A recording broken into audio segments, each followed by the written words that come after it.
What is going on, ladies and gentlemen? It's your boy Rufus, back from another hiatus, another football season. I think some of the summer too, honestly, at this point. I took time off just to kind of focus on working out. But obviously, special guest today, Rocco. Rocco is the type of kid where you don't even need to introduce him with a last name. Like, you just know him as Rocco. Like, I wrote an article on Rocco and referring to him in like the last name professional was probably one of the weirdest things that I've done.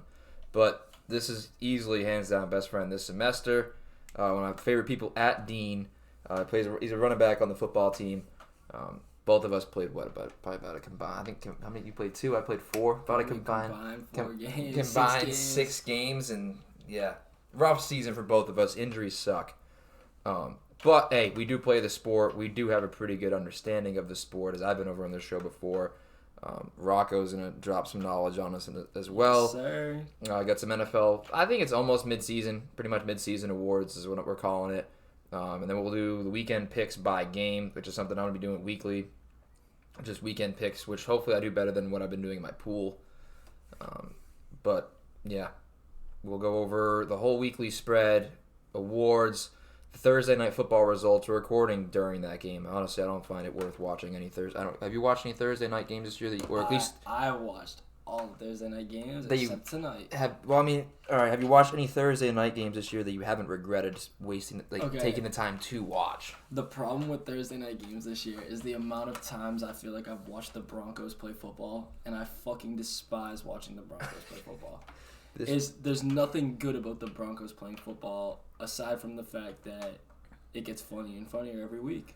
It's wildly depressing to watch the Broncos have to play professional football at this point, because like all the stuff you see coming out has to do with Russell Wilson is calling plays, calling Seahawks plays. He's calling Seahawks audibles, and his players around him don't know what he's saying. Like, it's fucking crazy. It's like trying to speak English to someone in a foreign country that doesn't speak English at all. That's a great. So it's like going overseas. Let's say right now there's a lot of countries that actually speak a lot of good English. Let's talk about Germany since my Bucks just beat yeah. Seattle. So you go over. I mean, like, they speak decent English, but like let's say I'm trying to think, like, I don't know, maybe Russia might be the terrible example at this point, but let's say any of those countries overseas, and you go to just try to have a conversation in English with no Google Translate. Clearly, no one has any idea what you're saying. Like, they can figure it out now with technology, but minus the technology, you're gonna have no idea. So, your quarterback's speaking an entirely different language. Who's supposed to be your number one communicator and the number one eyes and ears on the field. He's your leader. Literally the entire team comes down to the success of the quarterback, pretty much at the end of the day, and he's speaking an entirely different language in your entire organization. But he does high knees on the plane. Hey, who else does nobody else does high knees on the plane, so Russ Cook, baby. Big effort guy. Big effort guy. Lead by example. But if you can't, big hand clapper. Yeah, no, if you can't communicate with your teammates and your players, especially as a quarterback. It'd be one thing if a D tackle couldn't communicate. Defensive tackle can't communicate. D end can't communicate. Just get after the passer. Mess some stuff up in the backfield. Like, you still gotta understand play calls, but like, you gotta, even if you're a running back, sometimes, I mean, I feel like you can, like, offense is tough because you need to run routes and do stuff, but it's like, even if you're a running back and it's like, I don't know, run straight, run outside, like, you can kind of break it down. Quarterback is like the number one position where you have to be able to communicate. You gotta talk. I feel like every position on the field, you gotta talk. If you got someone else of your position with you, for example, a receiver needs to talk to his other receivers, an O-line, they all gotta communicate with one another. There's one running back on the field. He don't really got to come. You got to listen to the quarterback. Yeah. But then the quarterback himself is communicating to all the people on the fucking field. And so when Russ is out here talking about me, I did high knees on the plane, looks like the rest of the team's like, dude, nobody cares. Like, what are we doing? The thing is, it's like, I don't know how obviously the play calling from last year for you was different from the play calling this year. Like, the same with me. Like, our blitz packages and everything were totally different. I'm trying to think of what we had. I don't even know if we had blitz packages last year, which is just pretty easy to understand why we didn't have any pressure in the quarterback last year and had a lot more pressure. Talking about Dean right now? Yeah, gotcha. Dean. Like, specifically from like our perspective, as to like, obviously, like, if someone, like, we don't even, like, if Darren was out there calling plays that Williams was calling under Keen's system, everybody would be looking at this kid like, what? What are we doing? What are we, like, they were just, like, it's not even like, it's like, oh yeah, I can kind of get what he's saying, like they associate it with a certain play. Literally clueless. So this is where we're on with just Denver alone. But anyways, we'll get deeper into each team because I can't wait to pick games because there's some teams that I've been continuously picking week by week that have continuously screwed me. So I'm going to try and go the other way in those picks, and I'm probably going to get screwed again going against it. Because the second you get off a team, like for years for me, it's been like this year's been Vegas. For whatever reason, I feel like Vegas is ready to break through. I'm gonna be honest. I feel like if you asked anybody who invests in betting consistently, in sports betting in particular, this year, the number one team to probably fuck people is Vegas. Dude. Like, Ironically enough, too, by the way. Right, because Vegas controls everything, Yeah. except for the fact that they can't control themselves enough to win a football game. Yeah. So, what's crazy about Vegas isn't the fact that they're terrible. It's the fact that they were good last year, didn't lose anybody, had an interim head coach that did a phenomenal job, thought they would upgrade by going to Josh McDaniel, right? No. And then I can't say I predicted that because quite honestly I didn't. I figured he'd do at least a decent job. But I didn't think they would regress. I mean, I'm not like that's and it's the not big even thing. regression. It's polar opposite. Like you went from a phenomenal a good team, a team that made the playoffs with a you were a and they were playoff a play football away. team. They were a play away from beating the Bengals, Who went to the Super ultimately Bowl. went to the Super Bowl. And then you switch head coaches, get Devontae Adams, who still looks like the best receiver in football. You, who they got one other big offseason acquisition. I can't put my. Oh, Chandler Jones. They signed Chandler Jones, thank you. So pairing him up with Max Crosby, who's Max Crosby. arguably one of the best edge Right. defenders in the league. And you replace Chandler Jones replaces he's playing on the Bucks now, and he's a good pass rusher himself. But Chandler Jones is a substantial upgrade. I can't think of his name.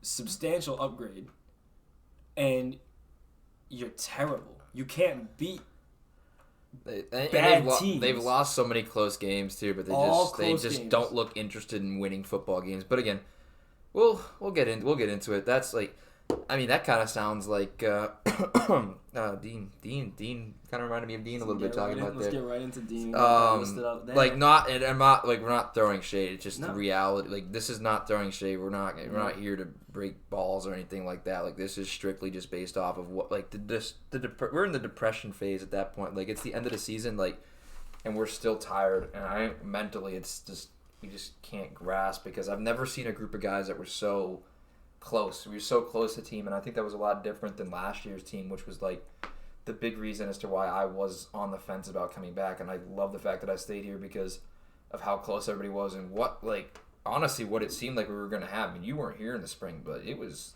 electric, and it was really seemed like we were going to make some strides. And then we finished up 1-9, and it's just crushing. It's just crushing considering how close we were in a lot of these games. Like, everybody can go look up the box scores. Like, we were never out of any games, even the games we got. I would say Castleton and MIT. But even then, those scores were still. I mean, we were out of them. Those teams dominated us. They were way ahead of us in preparation, way ahead of us in execution, and quite honestly, neither of them were better than us in terms of talent. And we've said that every single week. But just outplayed us. They executed and worked harder than us, and the result came out on the field. The talent didn't matter, and like we just said, comparing us to the Raiders, for example, right? Like, you have all the talent in the world.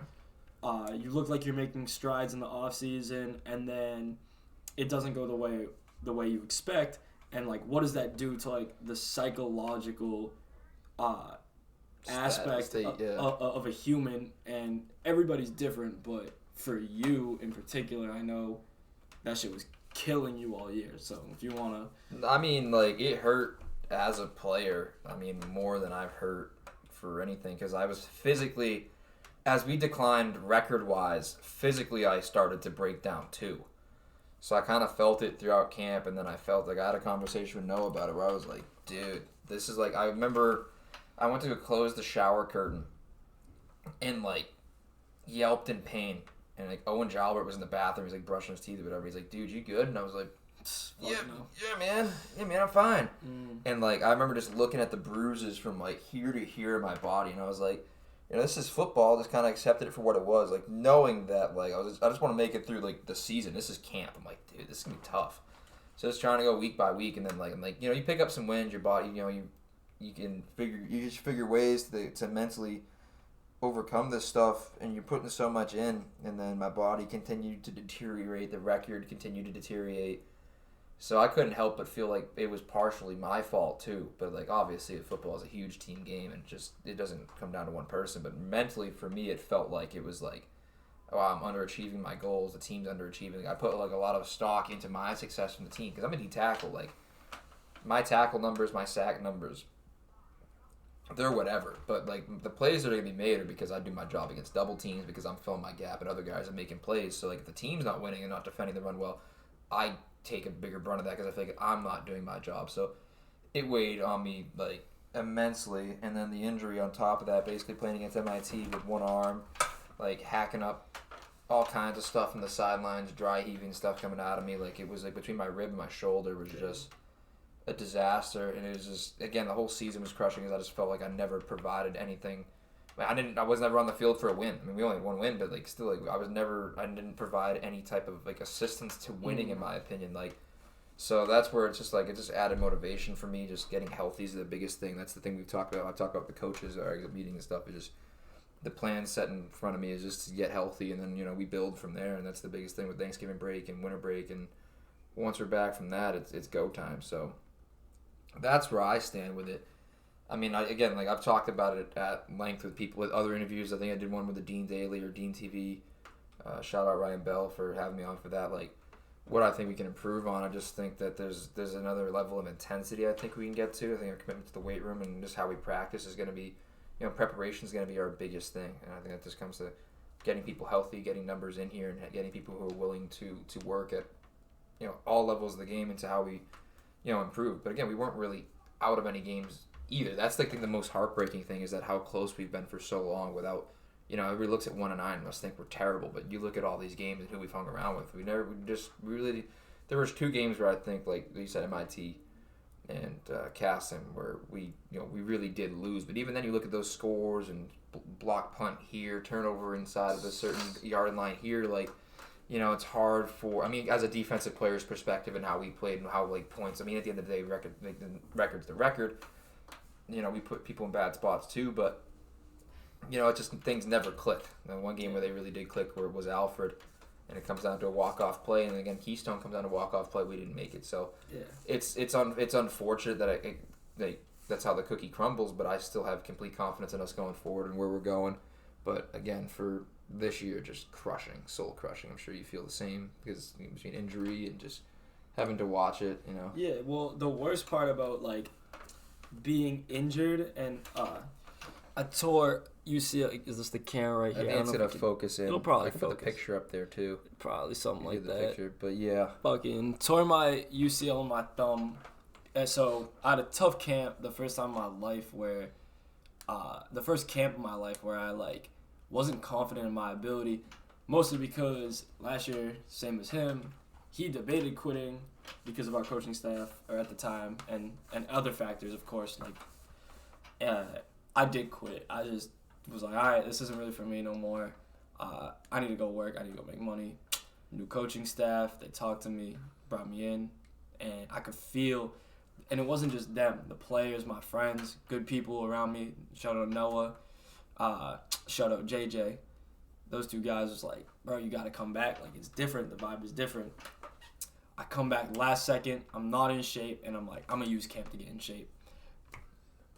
That being said, I was definitely not confident in my ability during camp. As I was still confident because I'm a confident-ass person. I'm a cocky motherfucker. But that type of shit was humbling because it was the first time where I really wasn't where I needed to be, and I knew it. And I worked my ass off to just get on the field. And the first game I get on the field, special teams, I'm on kickoff. My unit, coach put a lot of stock in me at being in that unit. He wanted me to he knew I took it serious, and I was one of the main guys to take special teams serious, and he trusted me a lot. So we had, it was against Nichols, 71-55. 72, 71. We can get into that later. I don't want to talk about it.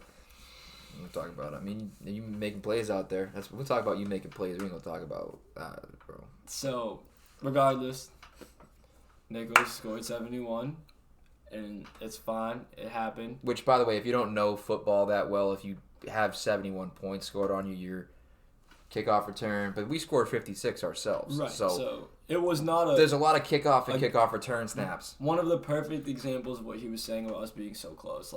We're one block kick away in that game from beating a phenomenal program. Nichols, shout out Nichols. Going D2. It's approved. I heard it was approved. I believe they are going D2. Good luck to them. But 56 points means you are kicking the ball off. I think we kicked the ball off 10 times that game.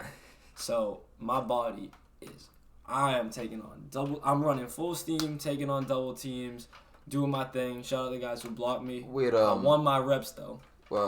If you want, what's your measurable height and weight? Just for the people that. Oh, I am 5'5", 142, 143 right now. What would you say was the average amount of force you had to deal with double teams? I was taking double teams probably from the smallest. 400 pounds probably combined, probably? Yeah, I would say every guy who blocked me had to be over 200 for sure. Yeah. And even if they weren't moving full speed with a head start. I remember specifically there was one guy who I think was sick of me. He decided not to block me, give me my first tackle of the season. So shout out you. Aside from that, the very last one of the game, I'm running down, and at this point, the game's kind of over. It might have been really close. It might have still been winnable, but in my head, I was more focused on just fucking up whoever got the ball, right? So I'm running down. I kind of got out of my gap because I saw the returner was breaking it towards the sideline. So I left my gap real quick I wanted to make a play. I want to be a dude out there making plays. Double team comes. I take on the first guy who I'm going to count that as my first pancake of the season. And I kind of stumble over him, and I see the other guy coming to clean me up. I put my hand like this. It got caught in his helmet and ripped my UCL, which connects your thumb, connects your hand to your thumb. And I had no grip after that. First surgery in my life. They gave me surgery week 4, and I was good enough to come back with the last 2 weeks left of the season, but never ended up getting cleared. Had some eligibility questions, and that was it. So frustrating season because I fought back, fought to come back, and it didn't end the way I wanted. But met a lot of cool people. I'm excited. I feel hungry. I feel fueled. I feel like these coaches do know that they got the juice and they got the direction. It's just up to the players now at this point to put things into motion for them. And guys can talk about, I want a coach who does this, I want a coach who does that. But when you get it, and you get a coach that's got your back, and get a coaching staff that supports you and wants to see you do good and isn't making you feel like shit all the time, it's up to the players at that point to push it together and go fucking win a game. And unfortunately, we didn't last year. But with all the pieces that were moving, I feel like we actually lived up to expectation in a sense. I mean, I think everybody knows who we are. I think coaches know. I mean, the average person who looks at a box score has no idea. The average person who looks at 1-8, 1-7, throughout the doesn't they have no idea. Facts. But I think anybody who knows football and looks at us on film, there's some glaring stuff that goes on. But at the same time, we're in every game. We belonged in every game. There's not a single game we didn't belong in. It's damn, these guys don't belong in the same field as us. It's never been said. It never will be said. at the end of the day, like just raw talent wise, we're there. Yeah. So I think it's gonna come together. I think it is coming together. I think this season's good for. I think this season's like good for us. In a sense where it was like. I think just building blocks, just and building being blocks. humbled, man. Like I love my teammates. I love my coaches, but there's always that. And I'm not saying anything negative here at all. There's just something to be said about thinking you can be great and being shown that you're not. And I think that really is what fuels everybody in every sport. When you think that you are the best and that you're gonna walk in and fucking dominate, and you get your ass kicked over and over and over and over again, and then you sit there and say to yourself, damn, I'm really not him. I really do have to work harder than the rest. Like, you can hear all about it. Oh, you need to be in the weight room. Oh, you need to eat. Oh, you need to get better. It doesn't matter if you think to yourself that you don't. But once you get shown that there's guys who are working harder, who are doing this, that, and the other to be at the top, that's what really humbles a team and shows them and gives them the direction of greatness. Who they are. I mean, identity, like discovering identity. Like, you gotta think, like, if you're 8-2 and there's a captain or somebody's like, hey, how come you're not getting extra work in? It's a little easier for you to be like, man, we were 8-2. We won the conference last year. Like, when you've been 2-8 and when you've been 2-8 and 1-9, there's really no excuse for you to be able to look at someone and be like, I don't need extra work. Like, bro, I mean, even the best dude we got here is gonna need extra work. Like, at the end of the day, this is who we have to be. I mean, that's who you want to surround yourself with, to be lit. No matter what, like, that's who they hold themselves to, like, accountable as a person, as a man. Like, that's the biggest thing, the true test for man, to get kicked and knocked down, kicked while you're down. Like, we've been down, but for the dudes who are going to hang around here, stay around here, and build it up, it means something more than just a football perspective of who we are as people and who they want around here, because the team GPA was up for what they want. The team GPA up, like, the camaraderie was better. So I think at the end of the day, we've improved in a lot of the facets that are going to translate onto the field, but just not right away as much. But I think we're going to see something different come spring and come fall, more specifically with how this program goes. But again, it's up to us. It's in our hands. It really doesn't come down to anybody else except us. Yeah, and last thing I'll say on that is just, like, shout out my guys. Like, we really got the opportunity to go out there and show the world next year, like, that when we say we can be great, we mean it. And it really is in our hands now. So shout out my guys. Great group of, no other group of men I'd rather play football with. No other, like, everybody on the team is a solid dude. Love for real. Loves each other. Want to make each other laugh. Want to watch each other succeed to the highest level on and off the field. Like, the type of guys where, like, you're down, they'll come check on you. Almost all of us. And so sometimes that doesn't lead to a winning football team, but I know in the long run, that's going to lead to a lot more than just winning football games. It's gonna lead to a lot more than that. So shout out Dean football. All right, so we broke down our football season. We've pretty much slandered the two terrible AFC West teams. Now we're going to go into our midseason awards, who we think deserves what. We're starting off with NFL MVP. Rocco, who do you got?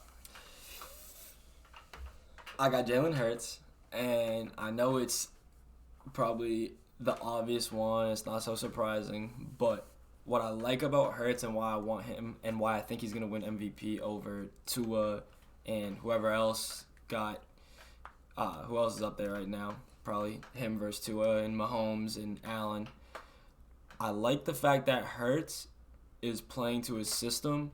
Low interceptions, low on turnovers. Obviously, a bunch of turnovers against the Commanders and their loss. But aside from that, I think he's got like 14 touchdowns, 3 interceptions, maybe 2 fumbles on the season. So when you play efficient football, your team's winning, you're making highlight plays, you're running the football well yourself. I think those are the main things that matter in the sport. And maybe he won't win it because of hype reasons. Like, you got someone like Mahomes throwing 25 touchdowns. It's hard to win MVP over a guy with 25 touchdowns halfway through the season. But he's playing to his system. Most valuable player. He's playing valuable. So that's for sure. I mean, I think Tua, for me, was asleep for a little bit. I mean, obviously the injury played into that, and they still did all right. Like, normally if a player gets hurt and they play all right, like in the absence of a player, it's tough for them to still be considered the most valuable. But then you look at what he's done. 3 straight games with a passer rating over 135, first in quarterback rating, second in completion percentage, third in touchdowns, and that's with missing what? 2. Well, he missed one game. 2.5. Well, he missed the game with the portions of the game. Came back the next week, then missed what, 2? Yep. So he's concussed. He got injured. He got concussed during the one. Then he missed the next week. Then he missed another week, right? Yeah, it was the half the game, 2 full games, and then back to play. Then he was back, and he had the concussion the week earlier that he just no one really wanted to talk about. Yeah. So to deal with all that and still come back through and still be in consideration for this award is one thing. I mean, he's got weapons. McDaniel seems to be a pretty smart guy. I was confused. Shout out McDaniels. I was confused by, I'm like, you fired Flores for this dude? Like, really? Like, Flores? I thought B Flo was doing his thing, but obviously he's put Tua in an incredible position to succeed. When he came and said that he's a centerpiece of what we want with this team to be, but then they went and signed Teddy Bridgewater. I was confused. I was like, why are you gonna sign a great backup if you have so much confidence in this guy? Literally every decision they've made so far has paid off, and it puts them in contention for not just the playoffs, but I think for a Super Bowl, considering how well Tua and Tyreek and Jalen Waddle are playing and the play calling is. I think it's hard to go wrong with Tua. I mean, I think Mahomes too. Mahomes is throwing 50, 60 passes a game, and is leading the team in rushing, and still throwing the ball all over yard, making the plays he normally does. Same with Josh Allen. I think the injury is going to hinder him a little bit too. But obviously, it's the best quarterback award at this point. When it comes down to MVP, no one really else competing. Well said. No, we don't have any other outside position players like maybe Tyreek, maybe Justin Jefferson, or some of the other guys that could fit in there, but not anywhere close to the way these guys are playing. We got our honorable mentions too.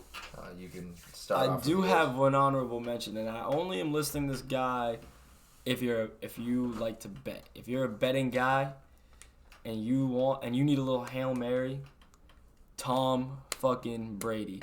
Now check it out. Statistically, efficiency-wise, he's balling. The problem is, and the argument that people are making at the moment is, well, when you throw 50, 60 passes a game, you're obviously going to average more yards. Inflated numbers. Yeah, his numbers are super inflated. Super inflated. But this Buccaneers schedule, the Buccaneers schedule is probably something that matters the most. So they got the Browns this week, and I believe this is the last week with the Browns having Jacoby as their quarterback. There's Deshaun. So they got Browns, Saints, Niners, Bengals, Cardinals, Panthers, Falcons. If they win out here, which I don't know if they can or will. Tough schedule, first place team. Tough first place schedule. Right. They'll finish the season 12-5. So let's just say they lose 2 of those games. Like they get Niners, they got Niners and Bengals back to back. Lose those 2 games, but then they got the Panthers and the Falcons in back-to-back weeks, the last 2 weeks of the season. Those division games are huge, and you're telling me if Tom Brady doesn't win, if he wins out and doesn't win MVP, he's gonna probably lead the league in passing yards. Well, what he's gonna have to do to win out is gonna be show out like on another level. And they're getting 45. hot, and they are getting hot at the perfect time. But you're telling me a 45-year-old man will lead the league in passing yards, win his division, possibly mid-divorce, all the things going into it, and on top of that, might finish the season 12-5 after being 3-5 at one point. Yeah, no. That would be so. If you're looking for the Hail Mary, bet on Tom Brady. Never bet against that man. It'll show you up. It's peak Tom Brady activity. Like it wouldn't. I don't think it would. If it surprises anybody, obviously you haven't been tuned into the NFL for the past 20+ years. Well said. I don't think that should come as a shock really to anybody. My honorable mention is Geno Smith. I'm trying to look up the record here. I think are they gonna buy? Is Geno gonna buy this week? Yeah, I believe they are. He's gonna buy this week. But the fact that they're actually, I'm pretty sure they're first in the. Is they first in the NFC West? 5-4, I think. I think that's first in the NFC West. I think that's leading the NFC West. Or no, the Niners beat them. Correct. So no, they're first. They're first in the NFC West. 6-4. at 6-4. I mean, Geno Smith out of nowhere. I mean, like who else is really there? I mean, they have some rookies playing out of their mind on defense. They're winning the turnover battle on defense often, which is a huge plus to. But I mean, like you can't deny the way that Geno Smith has played so far. I mean, it's actually been incredible how well Geno Smith has played for the Seahawks team. I mean, especially coming after Russell Wilson. I mean, like, dude, they're gonna have the Broncos draft picks. They're gonna have all this like capital from the Broncos as well that was sent over, like player wise. But 2,400 passing yards for Geno Smith. He's got 17 touchdowns to 4 picks. His completion percentage is 73%, which is immense. It's immense. He's just accurate. He's not turning the ball over. You got Kenneth Walker there, which we're about to get into. I was gonna say this is the perfect segue. Perfect segue. And Seahawks fans, you'll want to tune into fucking every single show in America come midseason awards because your team has ballers, and I'm talking about ballers that you would have never expected to be ballers. Jordan Brooks looks like he might be the best. He has linebacker. He has 104 tackles through week 10? Week 11. Week 11, and he might be the best tackling linebacker in football. Woolen might be 5 picks. Quandre Diggs played well. Like, what are we doing here? Kobe Bryant's been very good. And then on top of it, if you take a look at their offense, they still got guys who were playing well when Russ was around that people forgot about.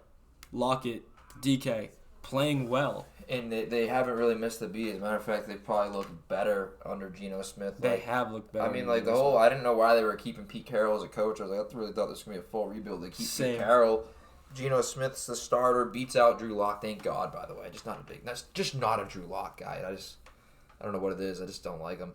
But, yeah, no, this is probably one of the biggest stories of the year. And Pete Carroll probably should be in more conversation for Coach of the Year, which, again, we'll get into that as we move on. Shout out Pete Carroll. Shout out Pete Carroll for the way this team has played, like way above the way we expected them to play. Like, but Geno Smith above all, like I really don't think this team's going anywhere if Geno Smith isn't playing at this level, which is where I see like his value, especially for a sleeper pick. What do we have his odds at? I think it's plus 3,500 were his odds. So I mean, it's not a bad bet to take considering like if they do run the table, like you were saying, the Buccaneers, they might do the same thing.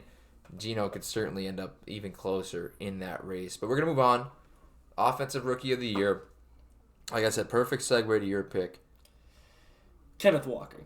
Now, let me tell you why. It's not... I haven't looked at his numbers at all. Watching Kenneth Walker play football is refreshing.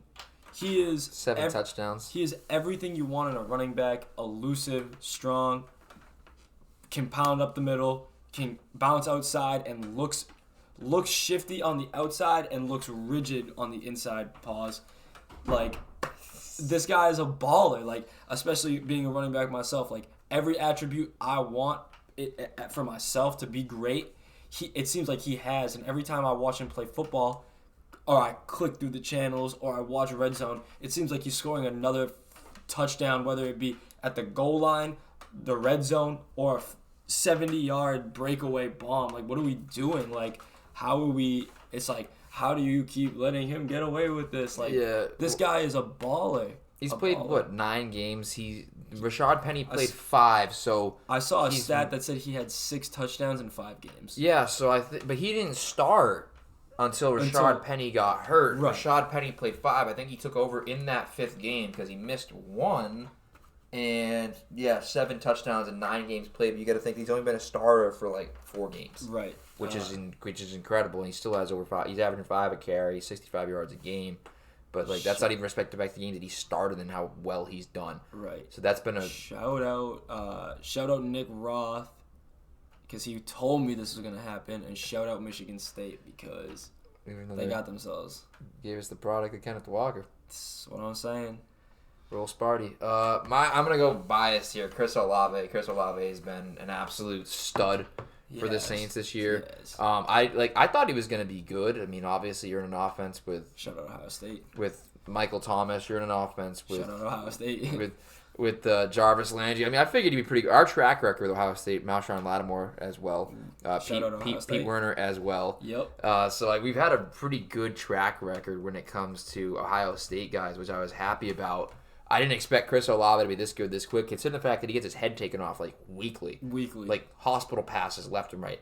46 catches, 2 touchdowns, 658 yards. I mean, in consideration, I think, to where he's projected to get over 1,100 receiving yards, only one more touchdown, but still, 14 yards per catch and 78 receptions as a rookie. Wow. Is fantastic. So if you look at the whole NFL stats in a sense, like where he ranks among receivers. I saw that he ranked. I know he's in the top 20, somewhere a little under Mike Evans, which Mike Evans is also having a great year, so it's a good comparison. I mean, no one's touching Jay Jettis' entire year. They're already over 1,000 yards apiece. Like, that's actually great. So Olave ranks 13th in receiving yards. 13, right behind Mike Evans. So to be in the top 20 as a rookie, fluctuating between an injured Jameis Winston, hurt Andy Dalton, and what you would consider to be, and that's still considering the fact that he's the number one threat because Michael Thomas has been hurt. So it'd be one thing to get this much yardage and do this well when they're doubling MT or they're dealing with Jarvis Landry or Kamara's been a threat. This Saints offense has been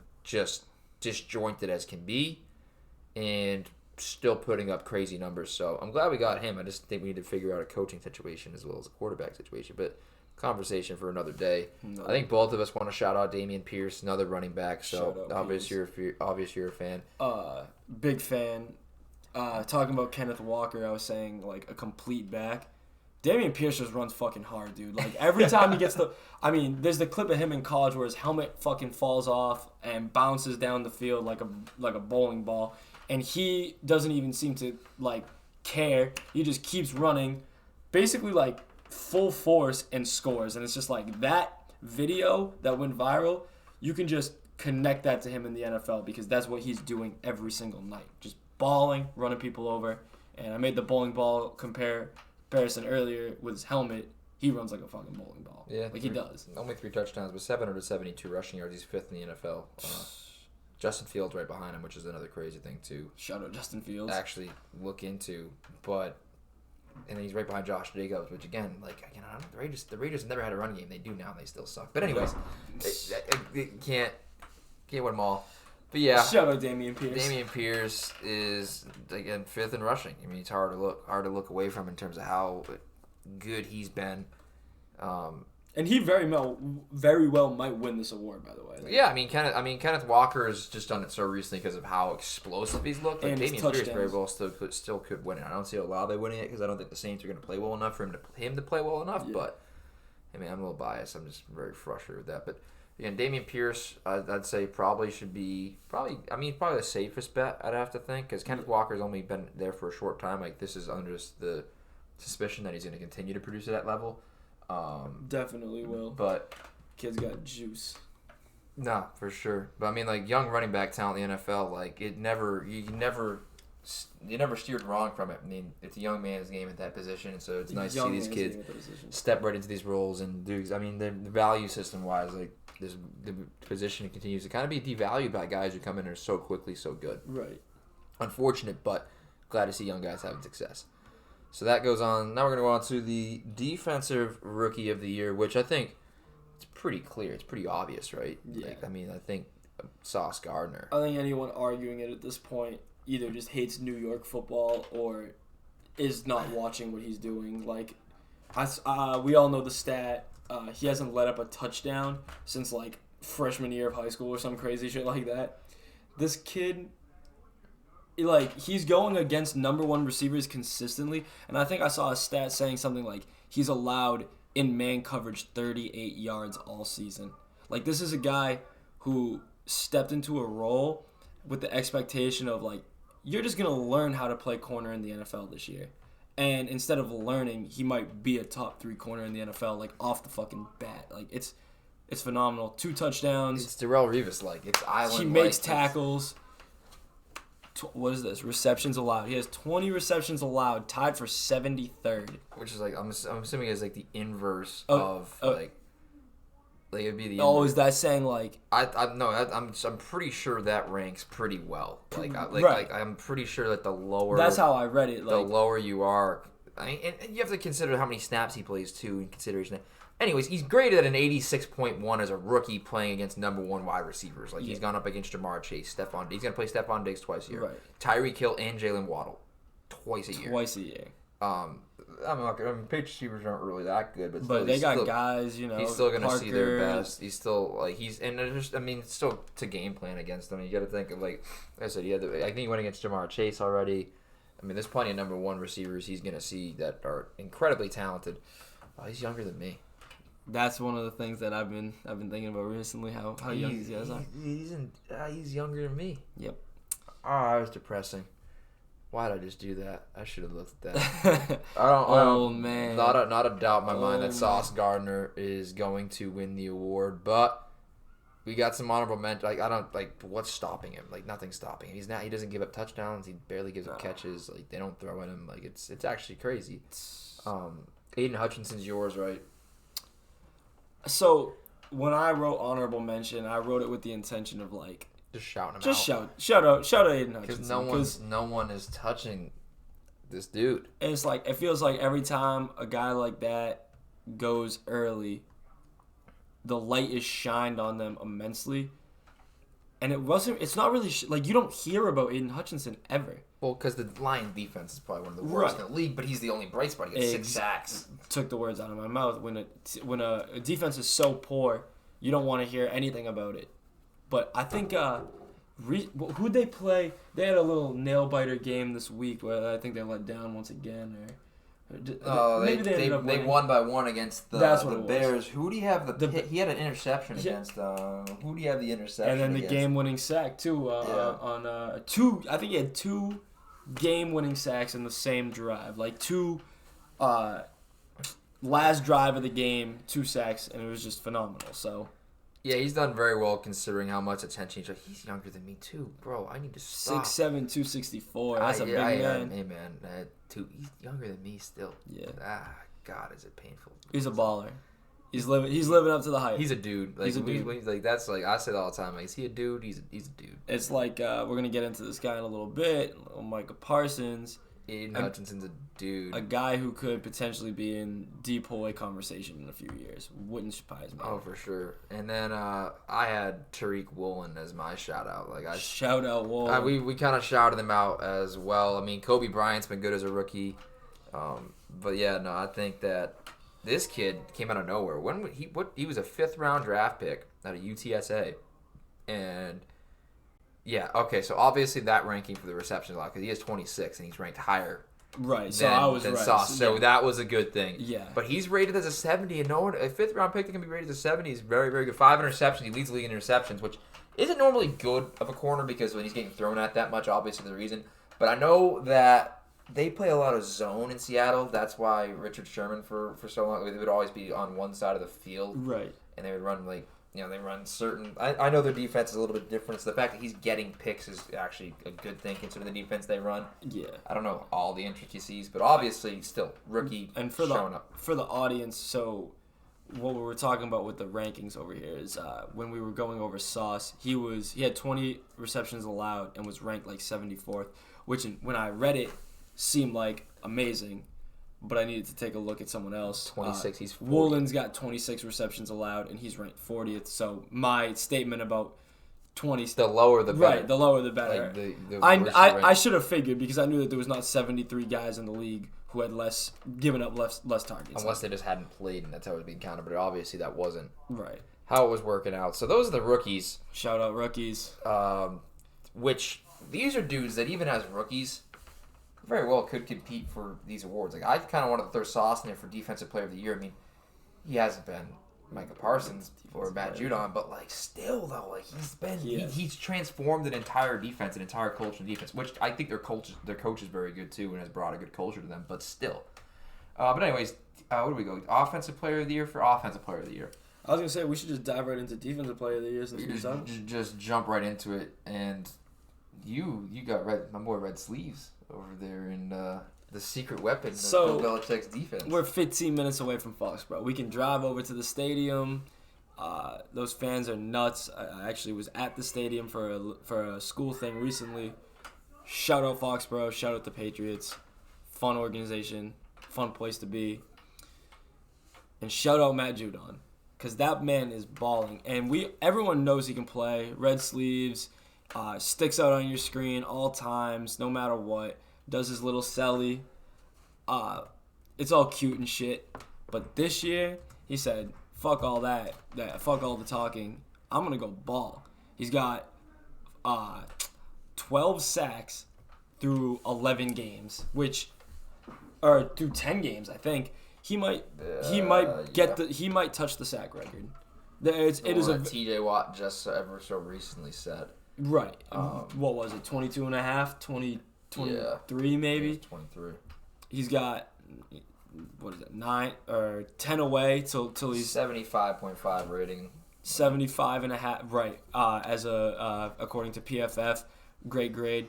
And then what I want to point out too, that not a lot of people understand. When you're playing the position he is, which he is basically being told, go get a sack.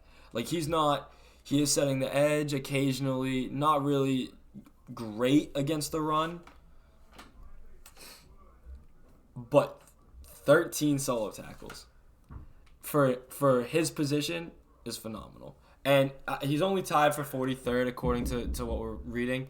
But when you're told, just get the quarterback. His position, he's not meant to make plays and making sacks. Right, and you made 13 solo tackles this season. He's playing.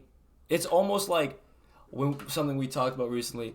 Guys who just go out there and play football. There's not a lot to it. When you're not playing to the system, you're not playing to your defense. Your role is to be a fucking athlete, and that's really what they're telling this guy to do. And he's thriving. How much attention he garners too, how much better the rest of your other 10 guys on your defense can be because of what he does as a pass rusher. Yep. And how much attention that he actually draws from an offense to double team and pick up and protection. How much of your playbook it opens up in terms of blitzes and stunts where you can put. Yeah, you want to run 3 guys to him? Sure. You want to have extra blitz pickup on him? Sure. But that's going to leave other guys that we like in one-on-one matchups on the other side. And then he's still getting his on top of all the attention he garners, right, which is the most impressive thing. Yep. All right, so for my DPOY, I mean, it's hard. Like I said, I want to throw some other sleepers out there, but then you look at outside of Judon and Micah Parsons, there's really no one. So we stuck with Micah Parsons, and we'll go through his PFF grades as well too, where it's just there's no one touching this dude. He's a minus favorite when we looked at it. He was favored minus 250. He's balling. There's no doubt that he might like we said, he might walk away with that without 90.7 grade. He's the best player at his respective position. Yep. It's insane. Yep. He's tied for 4th in solo tackles. Right. And I think total tackles he's got to be up there as well too. 8 sacks, but he's not a traditional edge player. He's a true linebacker. He has to play in coverage. He also has to play in the run game. And the fact but they line him up in pass rushing situations to get off the edge as well. Well, I was going to say this year in particular, the problem with last year with Micah that a lot of people had, fans especially, was what you were saying about him playing linebacker so often, dropping into coverage. What Mike McCarthy and that defense has done this year differently is putting him on the edge and pretty much what I was saying about Judon. Go sack the quarterback and go be an athlete. And they simplified him. They simplified what he does, and it's showing on the stat sheet, showing on game day, 8 sacks, 10 assist tackles, 2 forced fumbles, 24 solo tackles. What else more do you want in a guy who you're telling go sack the quarterback? He's nuts. He's older than me by 2 months, so I don't feel so bad anymore. But he's just a dude. I don't know. And again, he's just a guy the eye test. I know not a lot of people like to use the eye test. We can talk about stats, so blue in the face, and be the dude's just, I don't know. There's just something intuition there.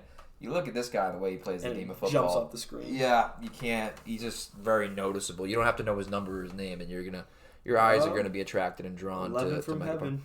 Yeah. That's what it is. Those new defensive numbers have been kind of a blessing, honestly. I kind of feel like there's some already some unique guys like Micah Parsons who are rocking those unique numbers. But now on to offensive player of the year. This is this is the new receiver award. It is becoming the receiver because of how much the league passes now and how much quarterbacks win the MVP. This has kind of become the best receiver award. Well, I'm going to have to give someone a shout-out then, because you're right. There are some running backs that are deserving, but I don't know. Just the injuries to the position, games played, how much people run the ball, trailing games. I don't know. Anyways, Who's your pick for offensive player of the year? So it's obviously Tyreek, right? So we can talk about the other guys that have a shot. Shout out Saquon because, like you were saying, this really is the receiver award at this point, and it kind of sucks because I'm a running back. We've been talking about it, and guys like Saquon have been fucking balling, but it's Tyreek. Like, he had 1,000 yards through like 8 games.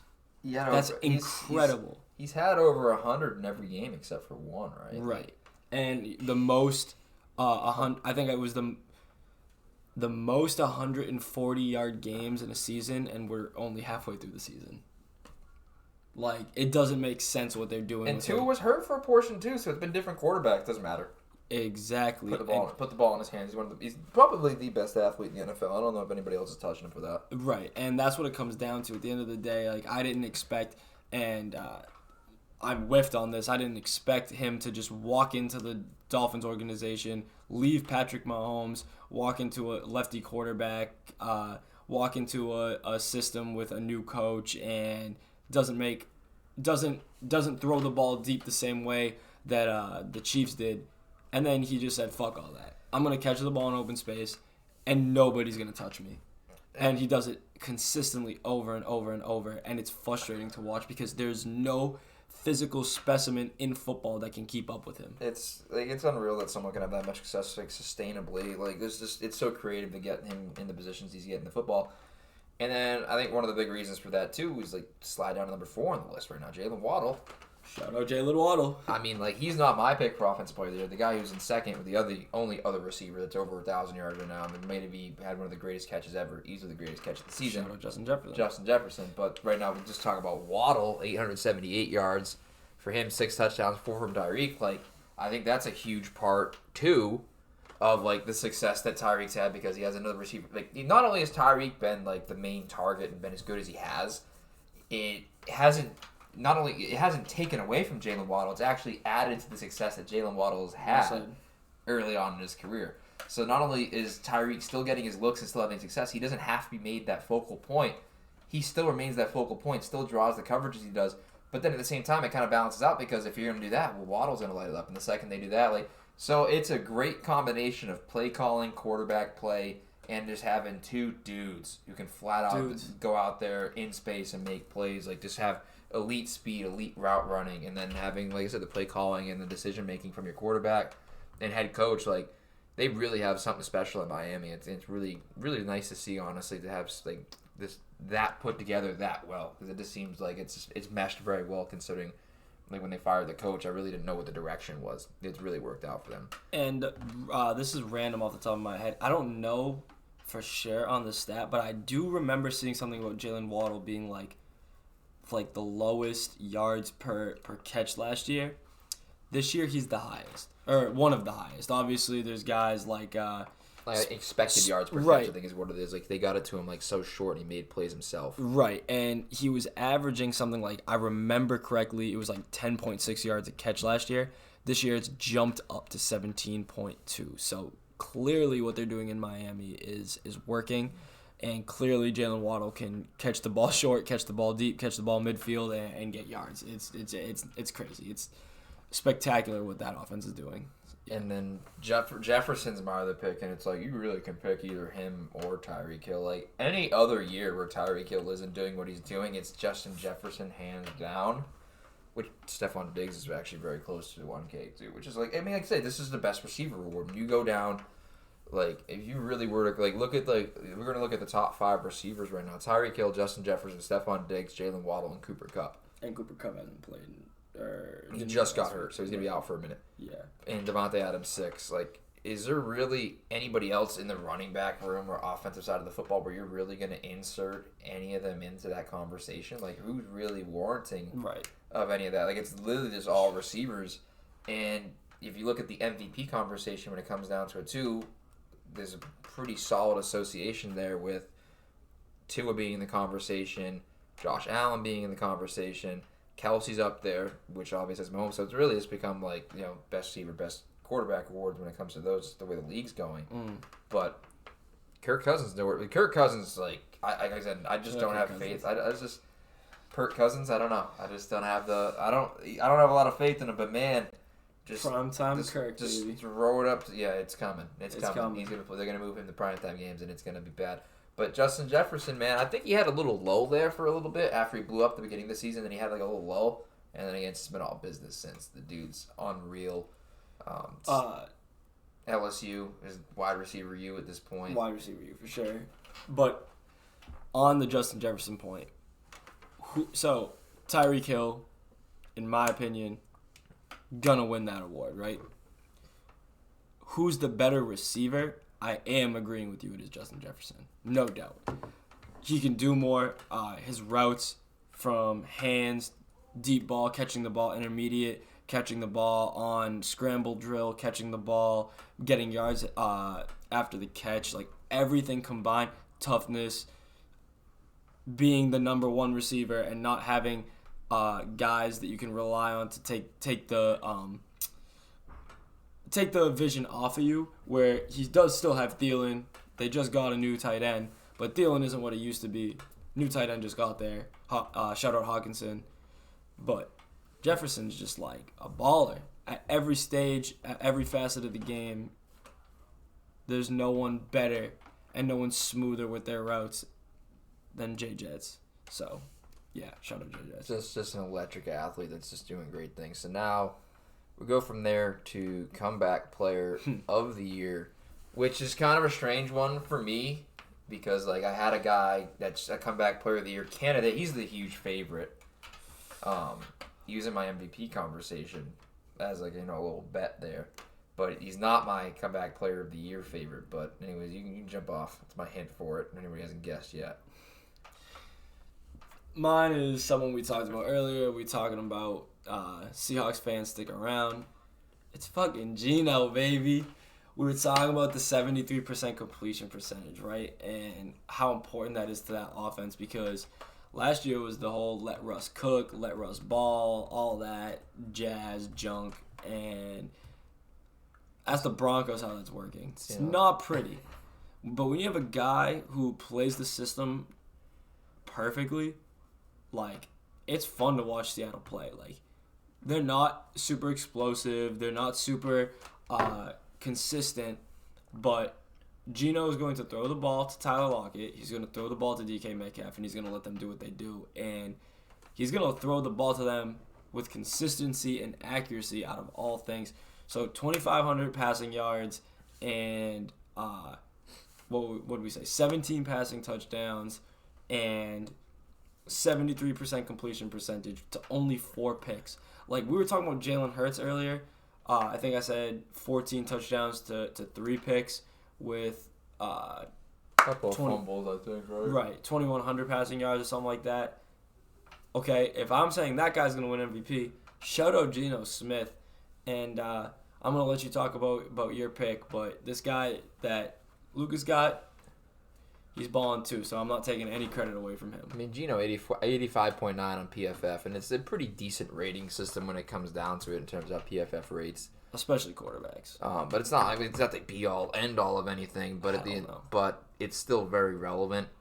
And like I said, I mentioned Geno earlier and what he's been able to do and what he's meant to that Seattle organization this year. What they've done, incredible. Nothing short of incredible. I mean, like I've touched on everything, his numbers, everything. But the eye test too, just been electric. My guy is Saquon Barkley. Dude's leading the league in rushing yards. Shout out Saquon. 79.6 rating, 6 rushing touchdowns. He's been very good out of the backfield as well, too.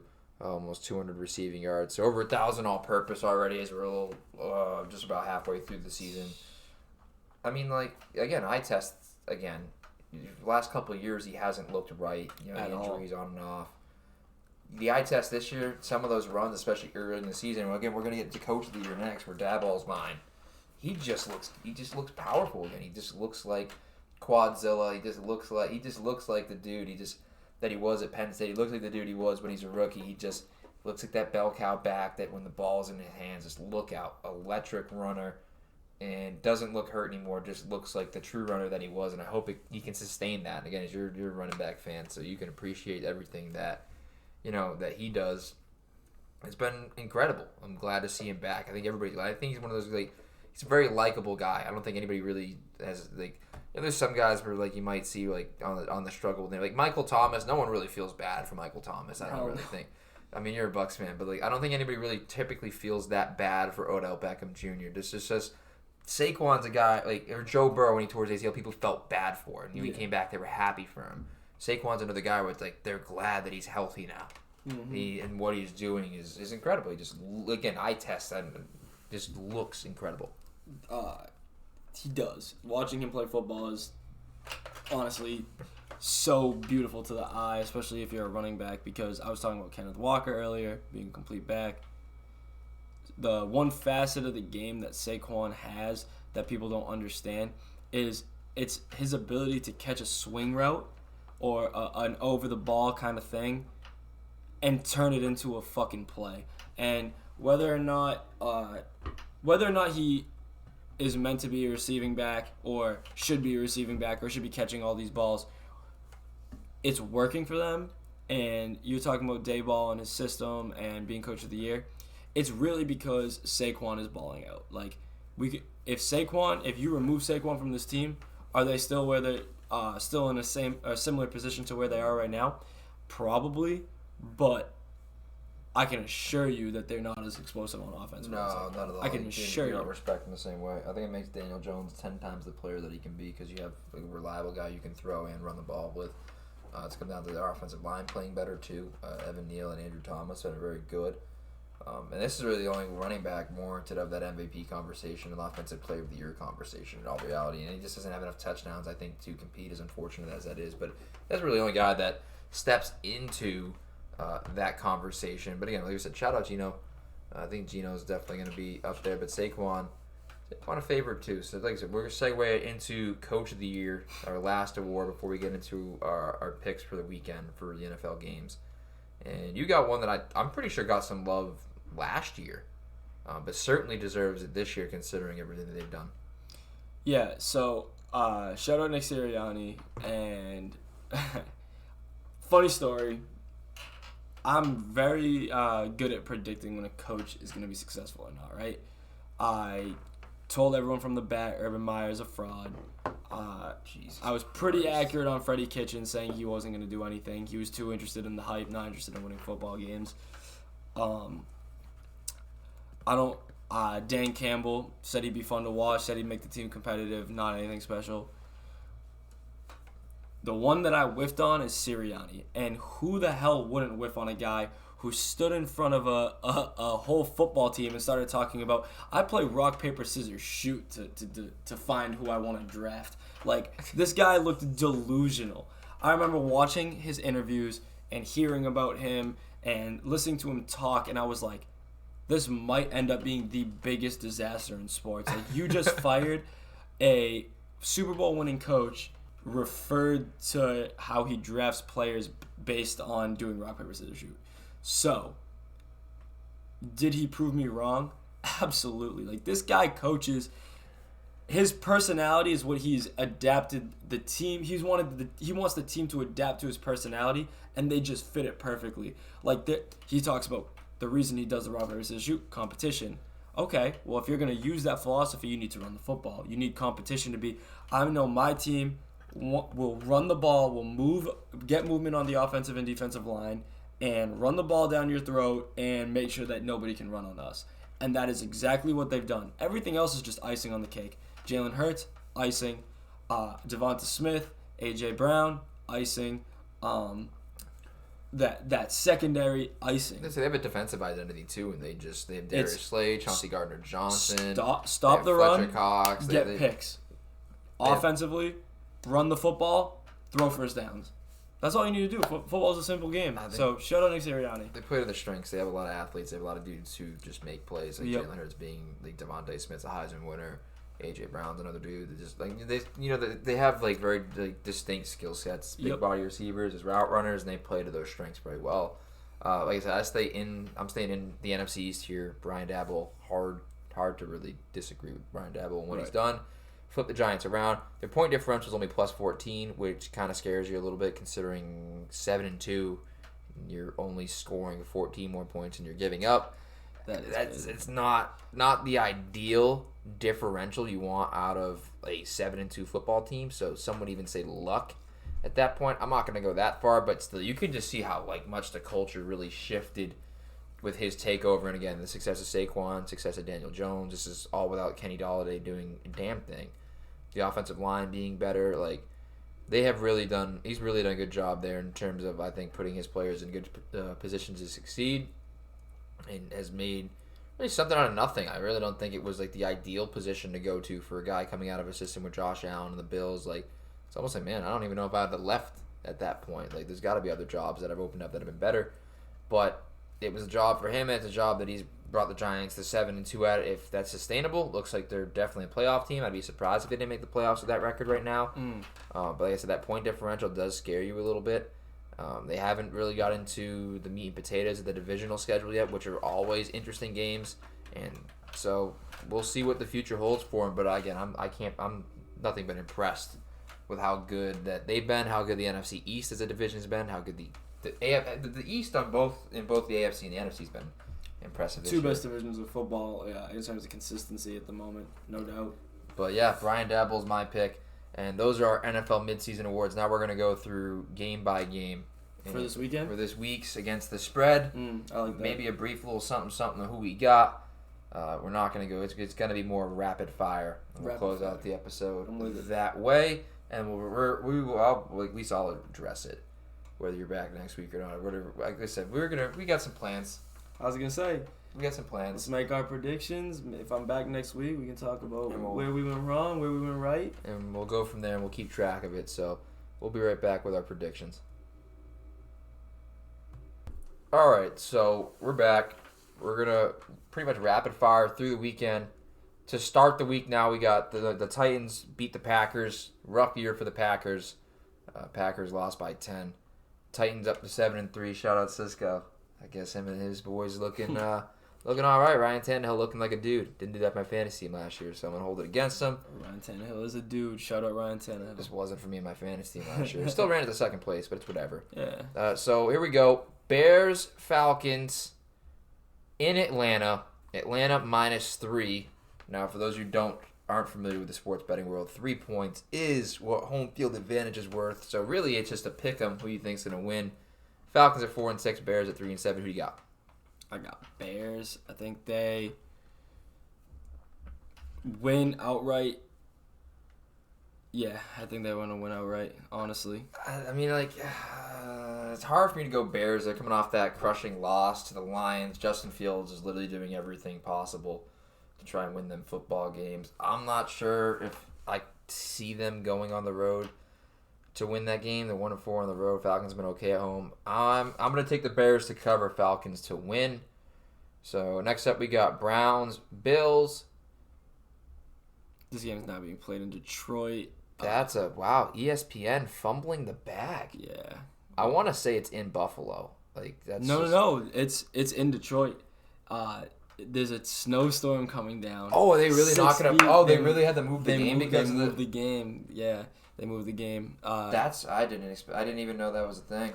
So shows you what I know. Yeah, it happened. It just happened right before the pod. So, news to me. Anyways, Buffalo still favored by 8 over the Browns. Yeah. And you know what? The Bills have been going through it. Close, emotional lot. The Bills are covering. The Bills are winning by a zillion. I just think I just think that the Bills are just that kind of team. They have to respond in some form to how they fumbled the bag against the Vikings, and I see them coming out with a statement win. Yeah, no. Bills are gonna win for sure. Neutral site game, so you take away the -3 essentially. Basically, it would have been Buffalo -11, and I tell you about my -11 trick. So I'm gonna say Browns cover, late touchdown. They'll probably be up. Bills will be up 10 or so. Browns will probably score a field goal at the end of the game just to make it close. Oh, by the way, it would frustrate me so much because my whole sheet went to shit last week when that happened. But we'll move on. Eagles, Colts in Indianapolis. Philly favored by 7. This would have been a good old Frank Reich rematch against his old team game, but it's now Jeff Saturday. Jeff Saturday off of a win. Fucking shout out Jeff Saturday.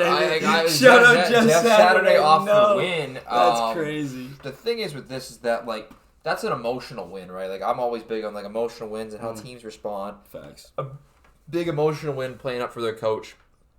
Now they have to take on an 8-1 Eagles team coming off of their first loss to the Commanders. I don't know. This seems kind of like a trap spread, but I think Philly's going to win and cover just because Philly is going to win and cover. I think that the Colts are coming off of an emotional win and they're not going to be able to get back up to that emotional high. And the Eagles want to prove that the Commanders' loss is not what's them or their identity. So I think Eagles win and cover. Yeah, I think what we were talking about earlier with Sirianni, culture is huge, and that culture that they're creating over in Philly is like, yeah, we lost, but none of those guys are breaking. They didn't want the target on their back of 17-0. They didn't want the target on their back of like being the best team in the league without a doubt. Because honestly, I don't think they are. I think that there are teams in the NFL that could give them a run for their money, especially in the playoffs, which we'll get to at a later time. With that being said, they're gonna fuck up the Colts. Like I could see like this being the game of the week where it's like not even close. Like at halftime, people are turning it off. Like it should be, even though they're on the road. It should be. It should be. They'll handle business. 7 is not enough, to be fair. And here's what probably could be game of the week. Probably could be. Probably could be game Probably of the week. could be. Jets Patriots in Foxborough. Essentially for control of the division. Yeah, I mean, depending on what Miami decides to do, but Miami's in the bye because they've played 10 games already, so right. It really comes. This is a huge game, depending on what, especially control for second place. Especially considering the Bills have to play at a neutral site against a Browns team that isn't terrible. This is a huge game for playoff implications amongst two teams who you probably wouldn't have had in the conversation. I always thought the Jets were a sleeper team. I don't know if I'm on record saying that on the pod or just to people, but I thought the Jets were a sleeper team. Anyways, New England's minus 3.5 in Foxborough, which really means, again, it's a pick 'em. Right. And I'm pretty sure the Jets already defeated the Patriots earlier this year. Am I tripping? I think the Patriots won. I think the Patriots won and beat the Jets. Anyways, I'm taking the Jets in this one to at least cover the spread. Yeah. I'm not sure who wins the game. I'm biasedly, I'd like to see the Jets win, but I think the Jets are going to at least cover. It's a strange. I mean, again, like home field advantage is 3. Really is straight up. I think the Patriots won the earlier meeting. I'm going to look it up. I believe they won the earlier meeting. They had Zach Wilson throwing picks like he was saying. That's right. He was seeing ghosts again. Seeing ghosts. So, again, I'm going to roll with the Jets to at least cover the spread. Winner or loser, God, I don't know. I'm gonna go out here. I'm going to say Patriots win by like 6. I think they cover? Yeah, I think if there's one thing we know about Bill Belichick, he could be a decent. We don't even know if he's really the greatest coach of all time, right? But no matter what you think about Bill Belichick, he will make a young quarterback fucking see ghosts. Yeah. And Zach Wilson at Foxborough, the stakes are gonna be high, too high for him in particular, and I think this might be a game where we look back at the end of the season, and the Jets look back at the end of the season and say, "Wow, we let this one slip." Two field goals, maybe a touchdown. So I got Patriots winning and covering. Guest appearance from Giselle. MILF Hunter Zach Wilson goes off with a guest appearance from Giselle in the stands. You never know. I'm sick. I'm fucking sick. Rams Saints in the Superdome. Yeah. This was a game a couple of years ago that was an amazing game to watch. And then obviously NFC Championship, I still, God. Haven't recovered? No. Don't think it's possible to recover tears from that. swelling my eyes right now, man. It's just... Anyways, Saints minus 3, which is just a strange spread, all things considered. But, like, hey, I don't know what the quarterback situation is for the Rams. If Stafford's going to be back. I mean, I don't even know what our quarterback situation is going to be like. But I don't know. This is a trap spread where it's like, easily you'd have to think the Rams should win this game just because they have more talent than the Saints outright. But then it's New Orleans minus 3 because they're at home. I don't know. I still feel like the Rams are the better team. It's more than a pick. It should be more than a pick 'em considering what home field advantage is worth. It's a strange spread, and it's one that I might go the other way on and take New Orleans just because I feel like it's a trap spread. Like, it's too easy to pick the Rams, and they know something. Yeah. Saints are going to win the football game because the Rams don't have an offense. They don't have any interest in winning football anymore. They don't have they have zero interest in winning football games. Their offense is pathetic. Like, oh, Cooper Kupp's hurt too now. Right. And that is their offense. So, the Saints are gonna win. What I'm debating is if they're gonna cover or not. I think they, or if they're gonna cover, if they're gonna, if they're gonna cover the 3-point spread. Cover the 3-point spread. I think they win. The Saints win by by a touchdown as well. I think late game Rams, it's gonna be like 3-3, 3-6 going into halftime, and the Saints are gonna score a touchdown, and the Rams are never gonna recover. So essentially, no run game right now, no receivers, no quarterback. Like, it's a mess. Saints win and cover. Yeah. Saints win and cover. Now we got Lions, Giants, New York favored by. This is a 7-2 football team, 4-1 at home, taking on the 3-6 Lions, who are 1-3 on the road. They are favored by 3. Their differential's only 14. Remember? But this is what I'm talking about when it comes to the Giants, where it's like they've looked really good, but they've won all the close games. Here we go, -3. This is Vegas telling you that exactly what I was starting to get at with that point differential, which I've looked at for a while. This is Vegas telling you exactly what, if you don't like the Giants, what you want to hear, and if you're a Giants fan, what you don't want to hear. You're not that good. Or are you? If they go out and win a statement game here, -3 is such a strange spread. It's a trap spread. It's too easy. The 7-2 versus a 3-6 team. One of the worst defenses in the league. So it's like, what are we doing here? Like, why is the spread this close? I'll tell you why I think it's this close and what's wrong with everything that we're looking at. The Lions do have the worst defense probably in the league and one of the worst in history, right? I think one of their record against the spread, though, I'd be willing to look at. I bet you they're really good against the spread. But check it out. Their offense is so fucking solid. Shout out Jared Goff. This guy, you're Jared Goff sympathizer. Kick to the curb, man, like went to a Super Bowl. They act like he's a bum. He's been to a Super Bowl. He's a consistent starter. Yeah, 5,000 passing yards one season I saw, or 4,500 passing. Yeah, 4,500 passing yards one season. This guy's a dude. He's been balling all year. Every time I turn the Lions game on, they're in the 30+ point range. Like, they have to have at least 3 or 4 games this season where they've scored over 30. Lions win outright. I'm taking the Lions. I'm taking the Lions in this one. I'm taking an upset win. Giants coming off the bye. Coming off a win as well. Giants come off the bye, right? I believe coming off. They beat the Bears last week. I don't know if that was the Bears or the Lions. So the Lions come off that big win against the Bears. Right. And the Giants coming off the bye. Oh, you're saying Giants off the bye. Yeah, Giants off the bye. Trap game feel, because I think they're going to a divisional game next week. Give me the Lions outright. Lions cover outright with an outright win. Yeah. Next up, Panthers, Ravens. Baltimore -13. It's in Baltimore. You know, I don't like to take big 13-point spreads because it hasn't really favored me at all this year. And I don't know how many favorites I've taken on this whole sheet. I mean, it'd be interested to see. Yeah. But how do you pick the Panthers? Every time I pick the Panthers, this is another team. I get stiffed. Yeah. And this is literally what I used to do with the Panthers is I would look up what the public's percentage of betting was on them before I made my pick. So this is when Cam Newton was the quarterback. If the public was heavy on Cam Newton, say they had like 75% and the public's money was on Cam Newton, I'd go the other way. And if everybody was betting against Cam Newton, they were at 35%, I'd bet with them. And I might do the same thing at this point because I can't figure this damn organization out. 0-4 on the road, 3-7 overall against Lamar Jackson, the Ravens. They very well may go and win this one outright -13. It wouldn't make any sense at all. There's nothing to talk about here, but yet it just seems so strange. I'm gonna tell you what could go wrong will go wrong. Good old Murphy's Law. Yeah, I'll tell you why the Panthers will cover but lose. So when there's a quarterback change in the NFL, this is just more of a betting little trick here.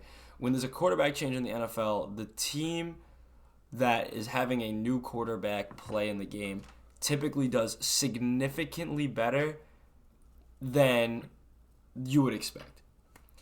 Baker Mayfield, I'm low. I believe he's a bust. Kind of think the guy sucks outright, to be fair. We can get into that at some point. But The Ravens are going to look back at the film that he put out at the beginning of the year and say, this is what he's going to do to us. It's a different team, a new coach, a new system. It's Baker's first time playing in it. He's going to go out there and put some points up, jobs on the line, careers on the line, actually, let alone job. He'll go out there, put some points on the board. I see, like, a game where the Ravens just end up controlling the clock, win by, like, 6. Maybe 7.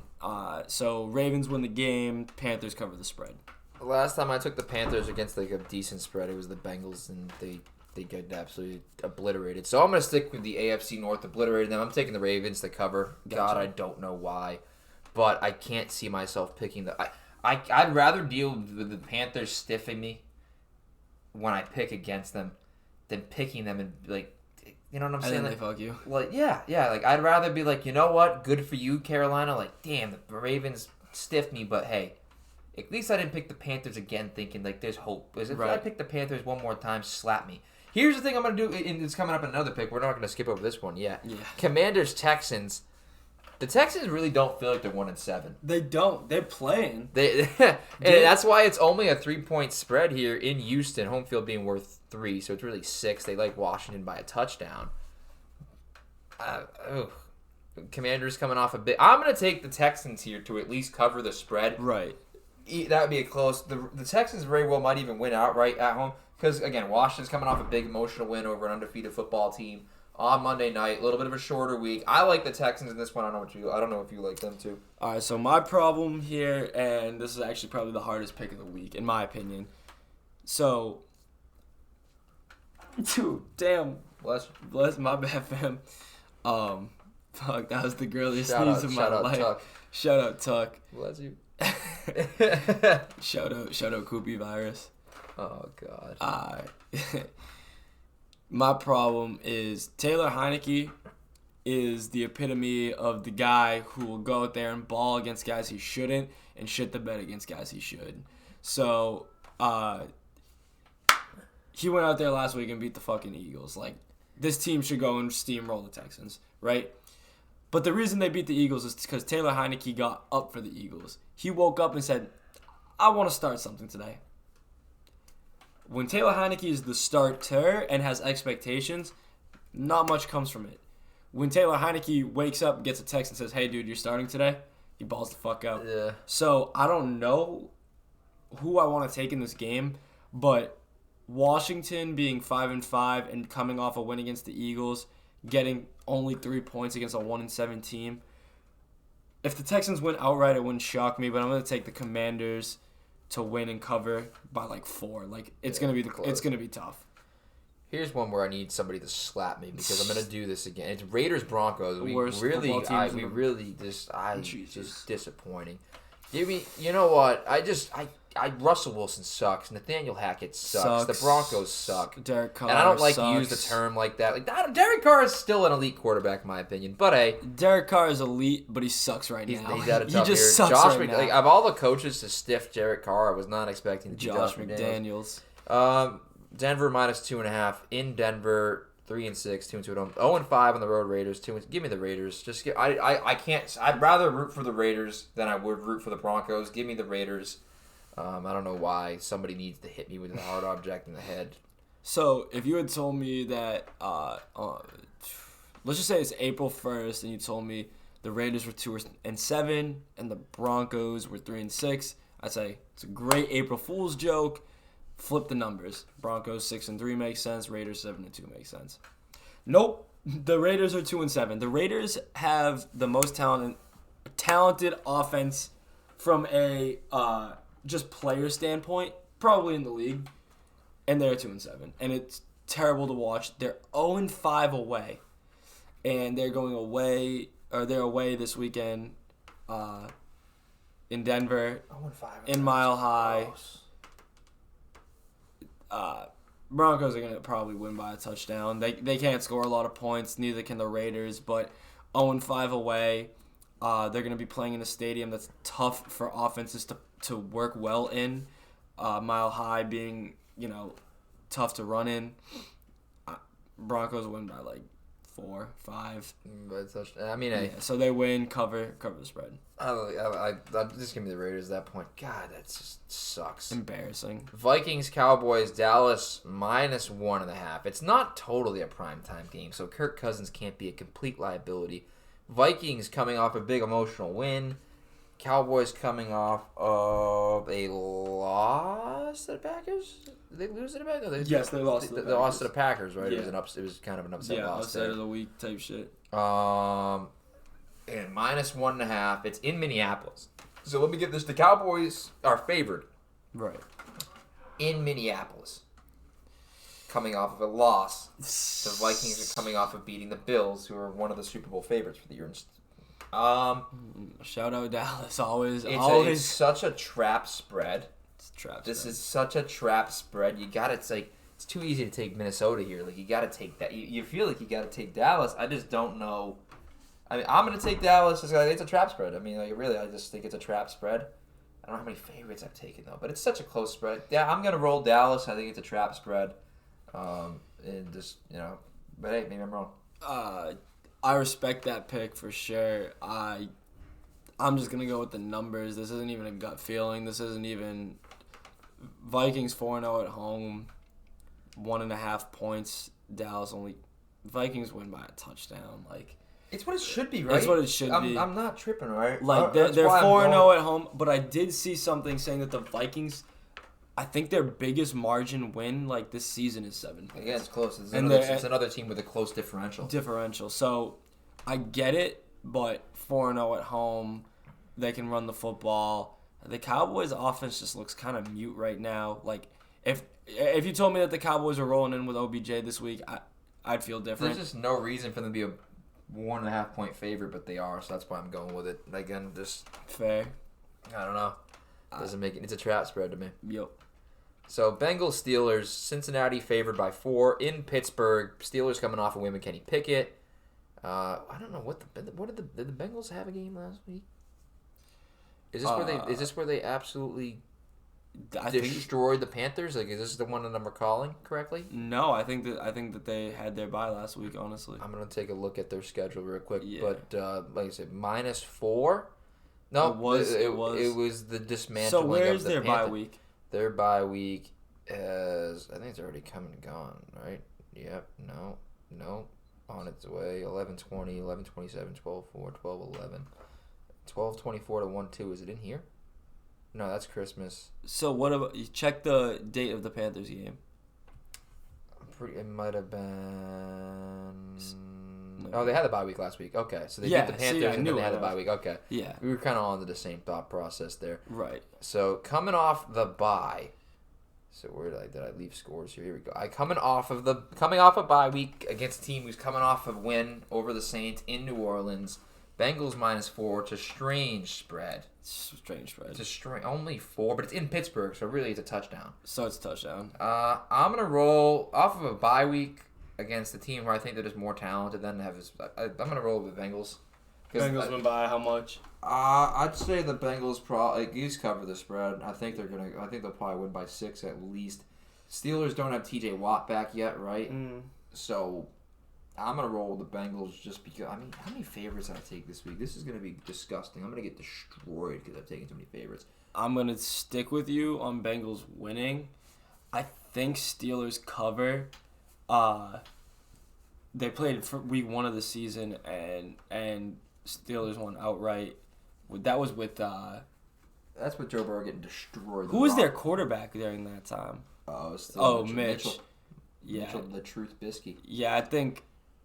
I guess I'm betting on Little Hand Man over here because I don't think they're gonna. It's gonna get cold. I don't know. 46. Yeah, I'm gonna stick with my Bengals win by 1. Bengals walk-off field goal. Yeah. All right, next we get the Sunday night game. Chiefs, Chargers. Chargers coming off a tough L to San Francisco. The Chiefs have been running the table. Well, Patrick Mahomes has been running the table because the Chiefs, they just no run game. It's strictly been Mahomes. Pacheco's playing well. He's been all right. Yeah. Shout out Portuguese people. shout out my con. Kansas City, -5. It's in California, so it's at SoFi. Did I say San Diego? Yeah. Damn, I gotta say LA. LA. It's at SoFi, so it really would be -8 without the home field. Right. Oh, dude, the Chiefs. So essentially, it's going to be in the Chiefs Stadium. There will probably be more Chiefs fans at the stadium. Yeah, pretty much how it goes.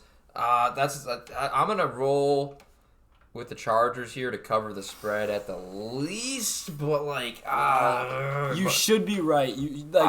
This is where I'm gonna get stiffed. Like again, yeah. But I like to take the points in primetime games as well. Keenan Allen doesn't want to play football anymore. Bosa is tripping. Herbert doesn't know if he wants to ball out or have the worst year of his career. Going on, but he looked at least a little better. I got Chiefs set by 7. I'm gonna roll Chargers division game. I think this is gonna be a statement game for the Chiefs. Actually, I think they might win by 14. I don't know if they can continue to throw the ball like they are and have success with it. But then again, the Chargers aren't gonna be the team. J.C. Jackson looks like he's not even the same player he was, so which doesn't surprise anybody. I don't know. That's the Bill Belichick effect. Yeah. Monday Night Football, final pick on the card: Niners, Cardinals, San Fran -8 in Mexico City. Ooh. Shout out Manuel. Shout out Mexico, man. So 49ers are 5-4, but I think they might be the best 5-4 team ever. It just doesn't feel like they are. And again, they just sneakily so good. So good. Cardinals. They could win the Super Bowl this year. Cardinals sneakily 4-6. I don't know how. Just because they're fucking terrible. They might be the worst 4-6. They'll cover the spread.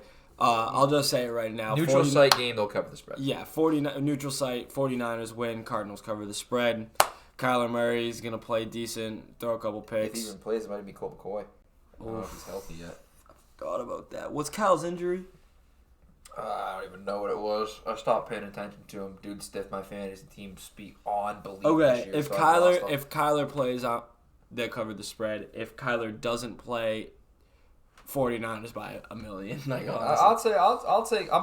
They'll cover the spread either way. I'm gonna take them at +8, but 49ers will win, and that's pretty much it. So hopefully, I come out on a decent side in terms of the picks. I said I'll have to log these and figure out who I took, and then I'll have to reference my other sheet too. I'll just take whatever I took in the sheet pretty much. But Rocco, thank you for joining me. Thank you guys for tuning in. We got an hour and a half. That's good numbers. So everybody be sure to tune in and call or text in what you guys thought. I'll have more questions and whatnot throughout the week for everybody to call or text into and answer. We'll even try maybe a live thing where we can call people and call in live. There's a way that I can do it, so might have to try that too. Won't be the last time that I'm out here. No, for sure not. We'll go over the results of this next week. But thank you everybody for tuning in. It's Rufus, for Rocco. Signing off.